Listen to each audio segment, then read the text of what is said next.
Hello young minds, நம்ம இன்றைக்கி என்ன பார்க்க போகிறோம் அப்படின்னு பார்த்தீங்கன்னா மார்ஜினல் காஸ்டிங்கோட மீனிங் பார்க்க போகிறோம். ஸோ மார்ஜினல் காஸ்டிங் அப்படிங்கிறது என்னென்னு பார்த்தீங்கன்னா it is one of the decision making tool for the management. ஓகேங்களா? ஸோ நிறைய டெக்னிக்ஸ் இருக்குது. அதில் ஒன் ஆஃப் த டெக்னிக்ஸை வந்து மார்ஜினல் காஸ்டிங். ஓகேங்களா?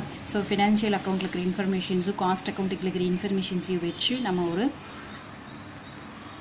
பிஸ்னஸில் ஏதாவது ஒரு டிசிஷன் எடுக்கணும் அப்படின்னா நம்ம வந்து மார்ஜினல் காஸ்டிங் யூஸ் பண்ணலாம். ஃபார் எக்ஸாம்பிளுக்கு வந்து budgeting, fund flow, cash flow, இந்த மாதிரி நிறைய ஆப்ஷன்ஸ் இருக்குது. ஸோ அந்த மாதிரி டெக்னிக்ஸில் ஒரு டெக்னிக் தான் வந்து மார்ஜினல் காஸ்டிங். ஓகேங்களா? ஸோ மார்ஜினல் காஸ்டிங் அப்படிங்கிறது it is also called as variable cost அப்படின்னு சொல்லுவோம். ஸோ அதை பற்றி மீனிங் பார்த்துக்கலாம். It is a technique of costing fully organised towards managerial decision making and control. So ஏதாவது ஒரு டெசிஷன் எடுக்கணும் அப்படிங்கிற டைமில் வந்து அதாவது ப்ரொடக்ஷன் இன்க்ரீஸ் பண்ணலாமா, டிக்ரீஸ் பண்ணலாமா, இந்த மிஷினரியில் எவ்வளோ ப்ரொடக்ஷன்ஸ் நம்மளுக்கு கிடைக்கிறக்க சான்சஸ் இருக்குது, ஸோ இந்த மிஷினரியில் நம்மளுக்கு ப்ராஃபிட் வருதா லாஸ் வருதா அப்படிங்கிற இன்ஃபர்மேஷன்ஸை தெரிஞ்சுக்கிறதுக்காக நம்ம வந்து இந்த டெக்னிக்ஸை யூஸ் பண்ணலாம். ஓகேங்களா? ஸோ அதனால் நம்ம காஸ்ட்டை கண்ட்ரோல் பண்ணுறதுக்கு ரொம்ப யூஸ்ஃபுல்லாக இருக்குது. ஓகேங்களா? ஸோ இந்த ஸ்டேஜ்க்கு மேலே ப்ரொடக்ஷன்ஸ் பண்ணும்போது நம்மளுக்கு எக்ஸ்ட்ரா ப்ராஃபிட் கிடைக்கும், இல்லை எக்ஸ்ட்ரா ப்ராஃபிட் கிடைக்காது அப்படிங்கிற இன்ஃபர்மேஷன்ஸை கூட நம்ம தெரிஞ்சுக்கலாம். ஸோ அதன் மூலமாக வந்து நம்ம டெசிஷன் மேக்கிங் எடுக்கலாம் அண்ட் எக்ஸ்பென்சஸை கண்ட்ரோல் பண்ண முடியும். ஓகே, அதான் சொல்கிறாங்க managerial decision making and control அப்படின்னு. It help to determine the profitability of a product. So ஒரு ப்ராடக்டோட ப்ராஃபிட்டு, இல்லைனா ஒரு டிபார்ட்மெண்ட்டோட ப்ராஃபிட்டு, இல்லை அப்படின்னா வந்து ஒரு ப்ராசஸோட ப்ராஃபிட்டு அண்ட் காஸ்ட் சென்டர்ஸோட ப்ராஃபிட், ஒவ்வொரு காஸ்ட் சென்டர்ஸோட ப்ராஃபிட் எவ்வளவோ அப்படிங்கிறது தெரிஞ்சுக்க முடியும். ஓகேங்களா? It consider behaviour of the cost and their impact on profitability. ஒவ்வொரு காஸ்ட்லேயும் ஸோ அந்த பிஹேவியர்ஸ் எப்படி இருக்குது, பாசிட்டிவிட்டி நெகட்டிவிட்டி எப்படி இருக்குது, அதன் மூலமாக நம்மளுக்கு வந்து ப்ராஃபிட்டில் என்ன சேஞ்சஸ் வருது. ஓகேங்களா? ஒரு ப்ராடக்டோட ப்ரைஸ் ₹1 இன்க்ரீஸ் பண்ணுறப்போ ப்ராஃபிட் எவ்வளோ இருக்குது, ₹1 டிக்ரீஸ் பண்ணுறப்போ, ஃபார் எக்ஸாம்பிள் ₹1 டிக்ரீஸ் பண்ணுறப்போ ப்ராஃபிட்டபிலிட்டி என்ன அப்படிங்கிறது தெரிஞ்சுக்கிறது தான் வந்து marginal costing. It helps to know that marginal costing is an additional cost of producing an additional unit of product. So நார்மலாக வந்து 10 யூனிட்ஸ் ப்ரொடியூஸ் பண்ணுறோம். ஓகே, அதுக்கு வந்து நம்மளுக்கு ₹10 ஆகுது அப்படின்னா, இப்போ ₹11 ப்ரொடியூஸ் பண்ணுறப்போ நம்மளுக்கு வந்து காஸ்ட் ₹9 ஆகுது அப்படின்னா அந்த அடிஷ்னல் யூனிட்டை ப்ரொடியூஸ் பண்ணுறதுக்கு எவ்வளோ அடிஷ்னல் காஸ்ட் ஆகுது அப்படிங்கிற ஐடென்டிஃபை பண்ணுறது தான் நம்மளுக்கு வந்து மார்ஜினல் காஸ்டிங் அப்படின்னு சொல்கிறோம். ஓகேங்களா? So the amount at any given volume of output by which aggregate cost are changed if the volume of output is increased or decreased by 1 unit. ஓகேங்களா?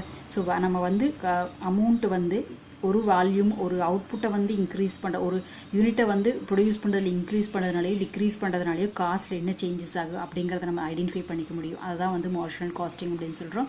த marginal costing is measured by total variable cost attributes to one unit. ஒரு யூனிட்டோட total variable cost வச்சு நம்ம identify பண்ணுறோம். marginal costing is the difference in costing.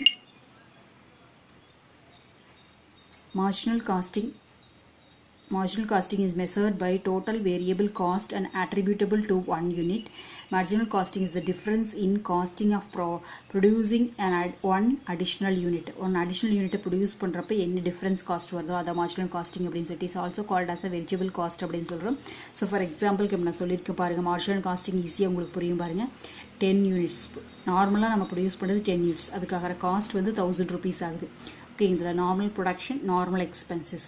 Marginal costing அப்படின்னு என்ன சொல்கிறோம், additional unit produce பண்ணுறப்போ அடிஷ்னலாக எக்ஸ்ட்ரா எவ்வளோ காஸ்ட் வருது that will be called as marginal costing அப்படின்னு சொல்கிறோம்.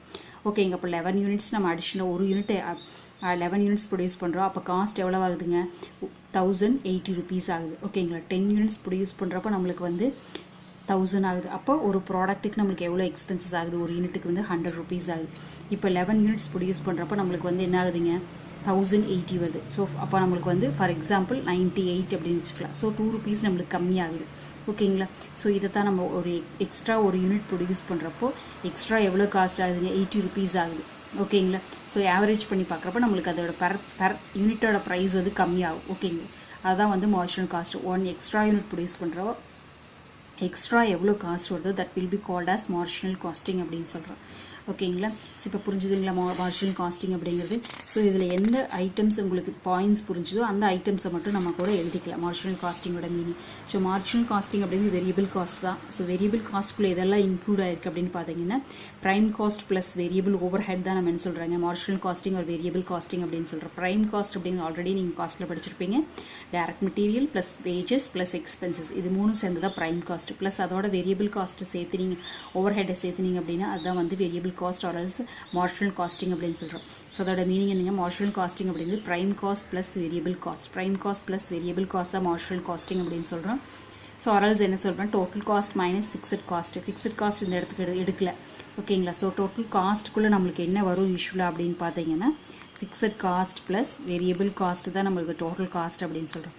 இப்போ நம்மளுக்கு வேரியபிள் காஸ்ட் மட்டும்தான் வந்து மார்ஜினல் காஸ்டிங் அப்படின்னு சொல்கிறோம், ஓகேங்களா. அப்போ வந்து நம்மளுக்கு ஃபிக்ஸட்க்கு டோட்டல் காஸ்ட்லேருந்து ஃபிக்ஸட் காஸ்ட்டை வெளியே எடுத்துட்டோம் அப்படின்னா நம்மளுக்கு கிடைக்கிறது என்னங்க, வேரியபிள் காஸ்ட். அதுதான் இந்த ஃபார்முலாவில் சொல்லியிருக்கோம், ஓகேங்களா. So marginal cost include only variable cost and exclude fixed cost, ஓகேங்களா. ஸோ இதெல்லாம் நம்மளுக்கு ஒன் வேர்டில் வரக்கு சான்சஸ் இருக்குது. ஸோ இதுதான் நம்மளோட மார்ஜினல் காஸ்டிங்கோட மீனிங். ஸோ இந்த இன்ஃபர்மேஷன்ஸை மட்டும் எழுதினா கூட போதும் நம்மளுக்கு. தேங்க்யூ ஃபார் வாட்சிங். Have a happy day.